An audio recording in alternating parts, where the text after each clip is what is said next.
Me doctor Sandeep Patil, chief intensivist and physician, Fortis hospital, Kalyan. मी आज gut health and chronic डिसीजेसवरती बोलणार आहे.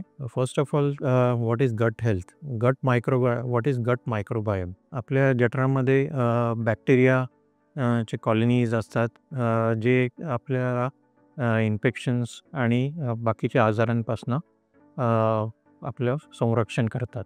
जेव्हा हे कॉलनीज जेव्हा गट मायक्रोबायोम अफेक्ट होते बिकॉज ऑफ एनी इन्फेक्शन किंवा काही अँटीबायोटिक घेतल्यामुळे, त्याला आपण डिसबायोसिस म्हणतात.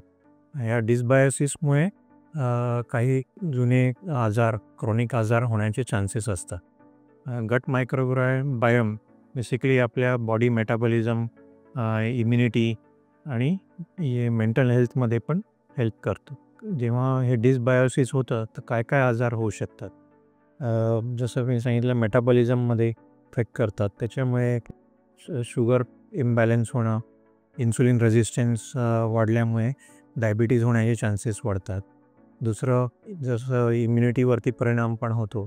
त्याच्यामुळे कधीकधी या डिसबायोसिसमुळे ऑटो इम्यून प्रोसेस ट्रिगर होते. शरीरात इम्यून सिस्टम एकदम जास्ती वेगाने काम करायला सुरुवात होते. त्याच्यामुळे ऑटो इम्यून डिझिजेस जसे रुमॅटॉइड आर्थरायटिस, SLE होण्याचे चान्सेस राहतात.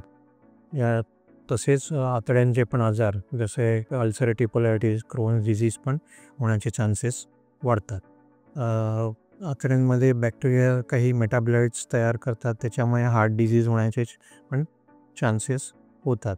याच्या व्यतिरिक्त non alcoholic fatty liver disease हे पण होण्याचे चान्सेस, शक्यता वाढते जेव्हा हे गट मायक्रोबायोम अफेक्ट झालं डिसबायोसिस झाल्यामुळे. म्हणजे डिसबायोसिसमुळे गट ब्रेन ॲक्सिस अफेक्ट झाली तर डिमेन्शिया होणे, म्हणजे स्मृतिभ्रंश होणे, अल्झायमरसारखे सिम्पटम्स येणे हे पण होण्याचे चान्सेस होतात. प्लस मेंटल हेल्थ, वेगळ्या डिप्रेशन, एन्झायटी हे पण होण्याचे चान्सेस वाढतात.